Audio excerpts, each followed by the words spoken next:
Bonjour, aujourd'hui on va parler du modèle de Bohr-Rutherford. Bohr et Rutherford sont des scientifiques qui ont travaillé à élaborer le modèle de l'atome comme on le connaît aujourd'hui.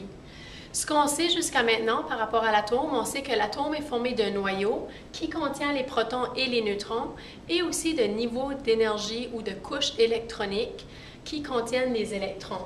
On a aussi vu comment travailler avec la notation atomique.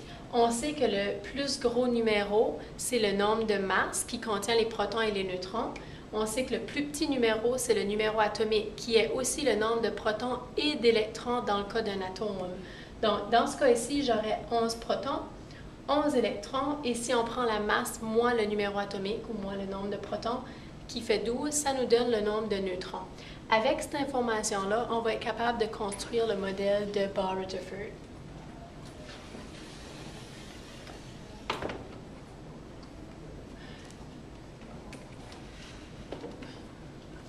Donc, pour représenter un atome selon le modèle de Bohr-Rutherford, il suffit de dessiner le noyau.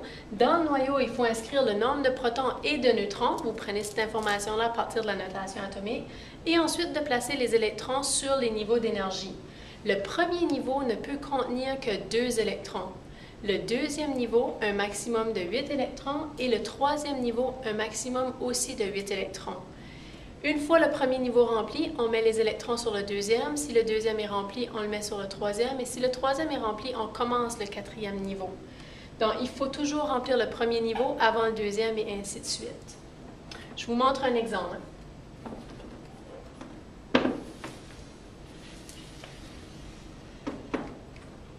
Donc, ici, vous avez la notation atomique du sodium qui a un nombre de masse de 23 et un nombre atomique de 11, qui veut dire 11 protons, 11 électrons et 12 neutrons, comme on a vu précédemment. Dans le noyau, on va aller inscrire le nombre de protons et de neutrons à 11P plus pour protons, 12N avec un petit 0 pour neutrons. Ensuite, il faut faire les couches électroniques, les niveaux d'énergie et placer les électrons sur les bons niveaux. On sait qu'on doit placer au total 11 électrons. Par contre, je peux seulement en placer 2 sur la première couche. Je peux en placer 8 sur la deuxième couche. Et si je dois en placer 11, ça veut dire qu'il y en aura seulement 1 sur la dernière couche ou sur sa troisième couche. Si on regardait le beryllium maintenant, on sait ici que c'est un ion, contrairement au premier cas, parce qu'on a une petite charge. La petite charge indique que l'atome de beryllium a perdu 2 électrons. En enlevant le 2, on regarde ceci, vous avez 4 protons, 4 électrons et 9 moins 4 qui fait 5 neutrons. Étant donné que j'ai un 2+, je vais aller enlever 2 électrons. Il faut que l'ion ait une charge de plus 2, ce qui veut dire qu'il y a 2 protons de plus pour qu'il soit plus 2. Si on regardait ici, là, 4 protons, c'est comme 4 signes positifs. Si on avait 4 électrons, ce serait 4 signes négatifs, ce qui ferait un atome neutre. L'atome n'est pas neutre, c'est un ion, il y a une charge de 2+, donc il a perdu 2 électrons. Il a 2 protons de plus. Okay? Donc 4 protons, 2 électrons et 5 neutrons. Dans ce cas-ci, on met les protons et les neutrons dans le noyau encore une fois. Les électrons autour, on en a seulement 2 à placer et les 2 peuvent aller sur la première couche. Donc, voici mes 2 électrons.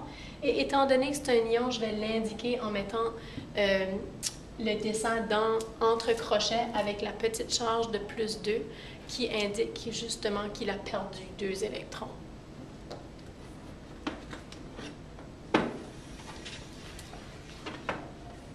Faites-en quelques-uns en devoir pour voir si vous avez bien compris. Faites l'atome de lithium qui a une masse de 7 et un numéro atomique de 3, un atome de magnésium qui a une masse de 24 et un numéro atomique de 12, et on fera la correction ensemble au prochain cours.